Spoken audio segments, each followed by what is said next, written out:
Friends வாங்க, இன்றைக்கி நம்ம நெய் மீனில் மீன் குழம்பு செய்யலான்ட்டு இருக்கிறோம்.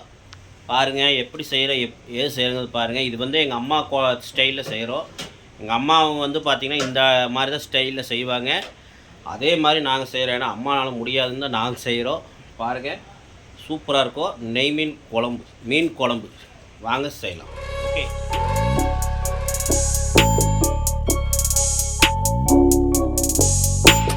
வடசட்டி வச்சு நம்ம வடசட்டிக்கு சூடானதுக்கப்புறம் பார்த்திங்கன்னா நம்ம ஒரு எண்ணெய் வந்து பார்த்திங்கன்னா ஒரு 100 ml விட்டுக்கலாம். மீன் குழம்புக்கு எண்ணெய் நிறையா விட்டால் தான் மீன் குழம்பு நல்லாயிருக்கும். ஓகே, இப்போ வந்து நல்லா காயிட்டோ, எண்ணெய் நல்லா காஞ்சதுக்கப்புறம் மற்ற பொருளை போட்டுக்கலாம். ஃப்ரெண்ட்ஸ் பார்த்திங்கன்னா நம்மளுக்கு எண்ணெய் லைட்டாக காஞ்சிருச்சு. இப்போ வந்து லைட்டான ஒரு பார்த்திங்கன்னா ஒரு ஸ்பூன் அளவுக்கு போட்டுங்க வெந்தயம் கொஞ்சம் நல்லா போட்டுங்க. அப்போ நல்லா மணமாக இருக்கும், நல்லா வந்து பார்த்திங்கன்னா குளிர்ச்சியாக இருக்கும். அதனால் வெந்தயம் நான் 1 ஸ்பூன் அளவு போட்டிருக்கிறேன். இப்போ வந்து பார்த்திங்கன்னா கூட நம்ம கடுகு கொஞ்சம் போட்டுக்கலாம். கடுகு வந்து பார்த்திங்கன்னா நம்ம ஒரு 1/2 ஸ்பூன் அளவு கடுகு போட்டாச்சு. பாருங்கள், தீ மீடியம் வச்சிட்டிங்கன்னா அப்படியே அந்த வெந்தயம் வந்து அப்படியே சூடாகிற அந்த மணம் வந்து அப்படி வரும்போது நீங்கள் வந்து மற்ற இன்க்ரீஸ் எல்லாம் போட்டுக்கலாம். அப்படியே சூடாகும்போது மற்ற பொருளெலாம் போட்டுக்கலாம். பார்த்தீங்கன்னா தீயை வந்து மீடியம் வச்சு நீங்கள் வெந்தயம் போட்டால் தான் அந்த வெந்தயம் வந்து கருகாமல் நல்லா வணங்கும். நீங்கள் வந்து ஸ்பீடாக வச்சிங்கன்னா வெந்தயம் மட்டும் கருகிரும், மணம் வராது. ஓகே, பார்த்தீங்கன்னா வெந்தயம் மணம் வருது. இப்போ வந்து நம்ம சின்ன வெங்காயம் வந்து ஒரு 1/4 கிலோ வந்து நம்ம நைஸாக அரைச்சி வச்சுருக்கிறோம். பாருங்கள், பார்த்தீங்கன்னா சின்ன வெங்காயம் வந்து பார்த்தீங்கன்னா ஃப்ரெண்ட்ஸ் பார்த்தீங்கன்னா சின்ன வெங்காயம் நம்ம பாருங்கள் இவ்வளோ நைஸாக அரைச்சிருக்கிறோம். பாருங்கள், ரொம்ப நைஸில் கொஞ்சம் தகதையாக, ரொம்ப நைஸ் வேண்டாம், ஓரளவு மீடியமாக அரைச்சி வச்சுருக்கிற ஒரு 1/4 கிலோ அதை போட்டுக்கலாம். கூட நம்ம இஞ்சி பூண்டு பேஸ்ட்டு பார்த்திங்கன்னா ஒரு 2 ஸ்பூன் அளவு போட்டுக்கங்க. போட்டு நல்லா இப்போ கலக்கிக்கலாம். சின்ன வெங்காயம் ரொம்ப நைஸாக அரைக்க வேண்டாம், சும்மா ஒரு கரகரன்னு அரைச்சா போதும். பாருங்கள், நல்லா வணங்கணும். அந்த வெங்காயம் வணங்கக்கா கொஞ்சம் உப்பு போட்டுக்கலாம். இப்போ நம்ம வெங்காயம் வணங்க கொஞ்சமாக கழுவு போட்டுக்கலாம். கூடவே நம்ம கருவேப்பிலை ஒரு 2 கொத்து அளவு போட்டுக்கலாம். உங்களுக்கு வந்து ஈஸியாக செய்கிற மாதிரி நான் டக்குன்னு சொல்கிறேன், பார்த்துக்குங்க. இந்த மாதிரி நீங்கள் செய்யுங்க, அல்டிமேட்டாக இருக்கும். ஃப்ரெண்ட்ஸ் பார்த்தீங்கன்னா 1.5 டீஸ்பூன் அளவுக்கு நம்ம மஞ்சத்தூள் போட்டிருக்கிறோம். பார்த்துக்குங்க. நிறைய பேர்த்துக்கு பார்த்திங்கன்னா மீன் குழம்பு செய்கிறதுக்கு தெரியதில்லை. நிறைய பேர் எப்படா செய்கிறது, என்ன செய்கிறதுன்னு மீன் குழம்பு செய்கிறதுன்னு சொல்லிட்டு அது வந்து வேறு மாதிரி புளிக்குழம்பு கூட பண்ணிடுறாங்க. நிறைய பேர்த்துக்கு மீன் குழம்பு செய்ய தெரியதில்லை. அவங்களுக்குலாம் இந்த ஒரு நல்ல ஒரு மீன் குழம்பாக இருக்கும். இந்த மாதிரி செஞ்சிங்கன்னா நீங்கள் அப்புறம் விடமாட்டீங்க. வாரம் உங்கள் வீட்டில் மீன் குழம்பாக தான் இருக்கும். பாருங்கள் எப்படி இருக்குதுன்னு பாருங்கள். இப்போவே இந்த வெந்தயம் போட்டதுக்கு அப்படியே வாசம் அப்படியே சூப்பராக இருக்குது. ஓகே, இப்போ நல்லா வணங்கட்டும். வணங்கினதுக்கப்புறம் நம்ம தக்காளி போட்டுக்கலாம். 4 தக்காளி ஃப்ரெண்ட்ஸ் பார்த்தீங்கன்னா இப்போ 4 தக்காளி நம்ம அரிஞ்சு வச்சுக்கிறோம். நம்ம 4 தக்காளி ஆட் பண்ணிக்கலாம். பாருங்கள், பார்த்தீங்கன்னா செய்யவே நல்லா மணக்குது ஃப்ரெண்ட்ஸ். இந்த வெங்காயம் அந்த வெந்தயம்லாம் போட்டு வணக்கும் போது அல்டிமேட்டாக இருக்குது. பாருங்கள், சூப்பராக இருக்குது. பாருங்கள், பார்க்குறதுக்கு அழகாக இருக்கா. இப்போ இன்னும் கொஞ்சம் உப்பு போட்டுக்கலாம். ஏன்னா தக்காளியில் வணங்குறக்கா இன்னும் கொஞ்சம் உப்பு போட்டுக்கிறோம். கரெக்டான உப்பு வந்து நம்ம இடையில போட்டுக்கலாம். இப்போ நல்லா இது வணங்கணும். நல்லா பச்சை வாசம் போகிற அளவு ஒரு 2 செகண்ட் இல்லை 3 செகண்ட் வணங்கணும். ஓகே, இது வணங்கட்டும்.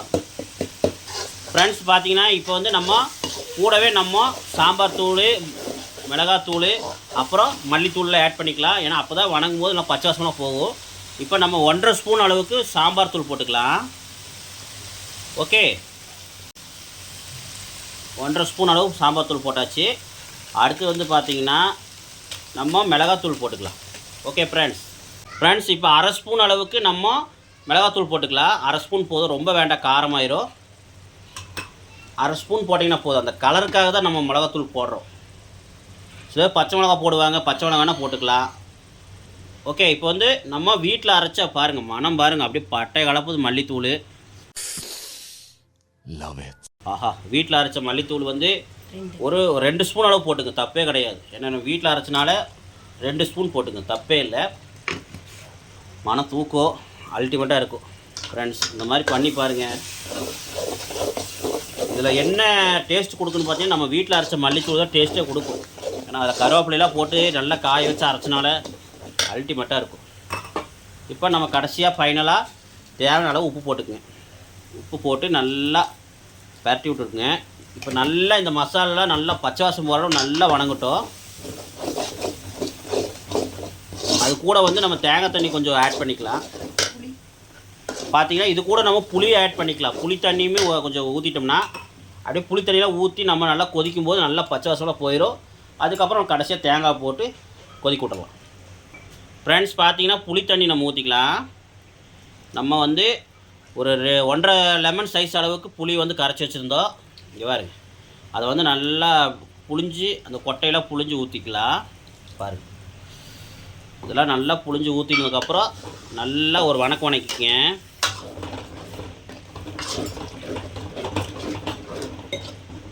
நல்லா மறுபடியும் புளி நல்லா கரைச்சிக்கலாம். நல்லா கரைச்சி பாருங்கள், மறுபடியும் நல்லா கரைச்சி கொஞ்சம் ஊற்றிக்கலாம். பார்த்தீங்கன்னா ஃப்ரெண்ட்ஸ், நாங்கள் 1.5 லெமன் சைஸ் அளவுக்கு புளி சேர்த்துக்கிறோம். நாங்கள் புளி வந்து அதிகமாக விரும்ப மாட்டோம், புளி வந்து அதிகம் போட மாட்டோம். நீங்கள் வந்து வேணும்னா உங்களுக்கு ஒரு 2 லெமன் சைஸ் அளவு, இல்லைன்னா 2.5 லெமன் சைஸ் அளவு உங்களுக்கு எப்படி தகுந்த மாதிரி போட்டுக்குங்க. ஓகே, வந்து பாருங்கள் நல்லா புளி தண்ணியெலாம் ஊற்றினோன்னா எப்படி ஆயிடுச்சு பாருங்கள் குழம்பு. பார்க்குறக்கே ஜம்முன்னு இருக்குதா. நல்லா இது வந்து கொதிக்கணும். தீயை மீடியம் வச்சுக்கோங்க. நல்லா அப்படியே அந்த நல்லா பச்சை வாசமெல்லாம் போய் நல்லா அப்படியே சுண்டி வரும்போது நம்ம பச்சை வாசமெல்லாம் போய் நல்லா சுண்டி வரும்போது நம்ம தேங்காய் வந்து அரைச்ச தேங்காய் வந்து ஊற்றிக்கலாம். ஓகே ஃப்ரெண்ட்ஸ், கொஞ்சம் தண்ணி ஊற்றி நம்ம கொதிக்க விட்டுறலாம். தண்ணி வந்து பார்த்திங்கன்னா உங்களுக்கு தேவையான அளவு ஊற்றிக்குங்க. குழம்பு உங்களுக்கு எப்படி வேணும், தண்ணி மாதிரி வேணுமா தண்ணி மாதிரி, இல்லை குழம்பு கொஞ்சம் கெட்டியாக வேணும்னா கெட்டியாக அப்படி பண்ணிக்கங்க. நாங்கள் மேக்ஸிமம் மீடியமாக பண்ணுவோம். ரொம்ப கெட்டியாக இல்லாமல் ரொம்ப தண்ணி இல்லாமல் மீடியமாக பாருங்கள். இந்த அளவு நாங்கள் ஊற்றி இப்போ கொதிக்க விட்றணும். நல்லா கொதித்து அந்த பச்சை வாசமெல்லாம் அந்த சாம்பார் தூள், அப்புறம் அந்த மல்லித்தூள், அப்புறம் அந்த அப்புறம் வந்து பார்த்திங்கன்னா அந்த புளி இதெல்லாம் வந்து பச்சை வாசமெல்லாம் போய் நல்லா கொதிச்சு வந்துச்சுன்னா அப்படியே அல்டிமேட்டாக இருக்கும். இப்போ நல்லா இது கொதிக்கிட்டோம். கொதிச்சதுக்கப்புறம் நம்ம தேங்காய் சேர்த்திக்கலாம். கடைசியாக தேங்காய் சேர்த்திட்டு நம்ம மீனை போட்டு கொதிக்க விட்டோம்னா சூப்பரான மீன் குழம்பு ரெடி. ஃப்ரெண்ட்ஸ், இவ்வளோ தான் ஃப்ரெண்ட்ஸ். ஓகே, இப்போ நல்லா கொதிக்கிட்டோம். கொதிச்சதுக்கப்புறம் நம்ம பார்க்கலாம். ஃப்ரெண்ட்ஸ் பார்த்தீங்கன்னா தட்டை போட்டு மூடி வச்சுக்கோங்க. தட்டை போட்டு மூடி வச்சு தீயை வந்து மீடியமாக வச்சுக்கோங்க. ரொம்ப வைக்க வேண்டாம். தீ வந்து மீடியமாக வச்சு கொதிக்க விட்ருங்க. நல்லா ஒரு 10 நிமிஷம் நல்லா கொதிக்கணும். கொதிச்சாதான் அந்த பச்சை வாசனை போகும். நம்ம கொதிச்சதுக்கப்புறம் கடைசியாக தேங்காயும் ஊற்றிக்கலாம். ஓகே ஃப்ரெண்ட்ஸ், பார்த்தீங்கன்னா நல்லா ஒரு 10 நிமிஷம் நல்லா கொதிக்க வச்சாச்சுங்க. பாருங்கள், அப்படியே எண்ணெயெல்லாம் பிரிஞ்சு எப்படி வந்திருக்குன்னு பாருங்கள். மீன் குழம்பு பாருங்கள் எப்படி இருக்குன்னு பாருங்கள். இப்போ நம்ம கடைசியாக தேங்காய் அரைச்சி ஊற்றிருக்கிறோம். பார்த்திங்கன்னா கடைசியாக நம்ம தேங்காவை போட்டுக்கலாம். அரைச்ச தேங்காவை போட்டுக்கலாம். ஓகே பாருங்கள் ஃப்ரெண்ட்ஸ், இந்த அளவு கெட்டியாக அரைச்சிக்கங்க. பார்த்துங்க ஃப்ரெண்ட்ஸ், தேங்காயில் என்னென்ன அரைச்சிருக்கணும் பார்த்தீங்கன்னா, தேங்காயில் வந்து சின்ன வெங்காயம் கொஞ்சம் போட்டு ஒரு 200 கிராம் சின்ன வெங்காயம், தேங்காய், அப்புறம் சீரகம் கொஞ்சம். சீரகம் வந்து ஒரு ஸ்பூன் அளவு சீரகம் போட்டு நல்லா அரைச்சி வச்சுருக்கிறோம் பாருங்கள். அப்போ தான் சீரகம் போட்டு அரைச்சாது நல்லா மணமாக இருக்கும். ஓகே, நம்ம சின்ன வெங்காயம் வந்து தனியாக கொஞ்சம் அரைச்சி வச்சுருக்குறோம். அது வந்து தாளிப்புக்காக. இது வந்து பார்த்திங்கன்னா நம்ம தேங்காயில் எதுக்கு அரைச்சி வச்சுக்கிறோன்னா நம்ம மசாலுக்காக. ஓகே, அது சொல்லிக்கிறேன். பார்த்திங்கன்னா சின்ன வெங்காயம் வந்து பார்த்திங்கன்னா ஒரு 400 கிராம் எடுத்துக்கங்க. அது வந்து தாளிப்புக்கு ஒரு 200 கிராம். நல்லா இந்த தகதான்னு பார்த்திங்கன்னா நல்லா தரன்னு அரைச்சிருங்க. அதுக்கப்புறம் பார்த்திங்கன்னா ஒரு 200 கிராம் நம்ம தேங்காயில் போட்டு அரைச்சிக்குங்க. ஓகே, அடுத்தது வந்து பார்த்திங்கன்னா தண்ணி, நம்ம தேவையான அளவு தண்ணி ஊற்றிடுங்க. பாருங்கள் குழம்பு பாருங்கள், ஆஹா செமையாக இருக்க போகுது இன்றைக்கி. இதெல்லாம் நான் வீடியோக்காக சொல்கிறது கிடையாது ஃப்ரெண்ட்ஸ். இது வந்து பார்த்திங்கன்னா எங்கள் அம்மா குழம்பு அல்டிமேட்டாக இருக்கும். ஃப்ரெண்ட்ஸ் பார்த்தீங்கன்னா இது வந்து எங்கள் அம்மா ஸ்டைலில் குழம்பு செய்கிறது. இது வந்து எங்கள் ஒய்ஃப் செய்கிறாங்க. நான் வந்து உங்களுக்கு எப்படி என்னங்கிறது சொல்கிறேன். ஓகே, இப்போ வந்து பார்த்திங்கன்னா நம்ம உப்பு செக் பண்ணிக்கலாம். பார்த்திங்கன்னா இப்போ என்ன பார்த்திங்கன்னா நம்ம உப்பு தேவையான அளவு போட்டு நல்லா பாருங்கள் கொதிக்க வச்சுட்டுருக்குறோம். நல்லா கொதிக்கிட்டோம். இது கொதிச்சதுக்கப்புறம் நம்ம கடைசியாக மீனை போட்டுக்கலாம். ஓகே ஃப்ரெண்ட்ஸ், இப்போ இது வந்து நல்லா இன்னும் கொஞ்சம் ஒரு 5 நிமிஷம் நல்லா கொதிக்கிட்டோம். நம்ம மூடி வச்சுக்கலாம். ஃப்ரெண்ட்ஸ் பார்த்தீங்கன்னா நம்ம தண்ணியில் ஊற்றுனதுக்கப்புறம் பார்த்தீங்கன்னா நல்லா கொதிச்சதுக்கப்புறம் மீனை போட்டாச்சு. காட்டுறேன் பாருங்கள். மீன்லாம் போட்டு நல்லா கொதிக்குது பாருங்கள். மீன் போடுறது உங்களுக்கு காட்ட முடியல, செல்லில் சார்ஜ் இல்லை, அதனால் இங்கே பாருங்கள். ஒன்றும் இல்லை ஃப்ரெண்ட்ஸ், நல்லா கொதிச்சதுக்கப்புறம் பார்த்தீங்கன்னா குழம்பு நல்லா கொதிச்சதுக்கப்புறம் பார்த்தீங்கன்னா கடைசி நாங்கள் மீனை போட்டுக்கங்க. இங்கே பாருங்க, நான் மீனெல்லாம் போட்டுட்டேன். இதே மாதிரி நீங்களும் போட்டு நல்லா ஒரு 10 நிமிஷமாக நல்லா வேக வைங்க. பார்த்தீங்கன்னா தீயை வந்து மீடியமாக வச்சு ஒரு 10 நிமிஷம் நல்லா வேக வைக்கணும். அப்போ தான் மீன் வேகும். ரொம்ப ஸ்பீடாக வச்சிங்கன்னா உங்களுக்கு வந்து அந்த குழம்பு வந்து தண்ணி ஆயிரும், நல்லா இருக்காது. அதனால் தீயை மீடியம் வச்சு ஒரு 10 நிமிஷம் நல்லா வேக வச்சிட்டிங்கன்னா போதும், மீன் வெந்துடும்.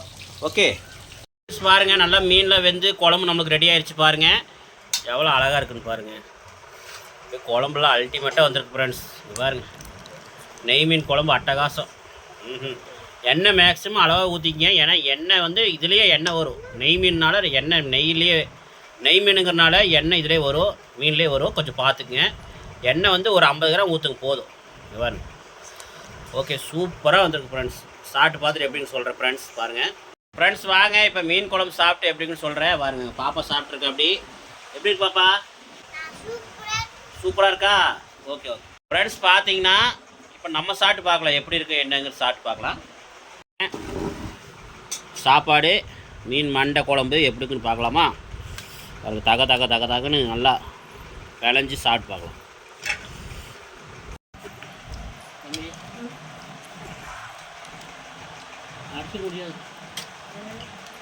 அடிச்சுக்கவே முடியாது கண்டிப்பாக. அல்டிமேட் எப்படி தான் இருக்குது. எங்கள் அம்மாவோட சூப்பராக பண்ணியாச்சு. ஒய்ஃபு அருமையாக பண்ணிட்டாங்க, பரவாயில்ல.